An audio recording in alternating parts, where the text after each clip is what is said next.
guys, today I'll show you how to use the Telegram channels for PC, and so don't forget to subscribe to our channel. So I don't want to any channel on the left bar on your Telegram PC account and click on it. So here, for example, this is a cinema and movies channel. You can also add message here double /top tag anyone in this message group, tag any member.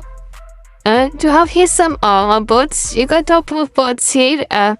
You can create web games and bots ideas that notification bots, and you can also here create a new group on the left side bar.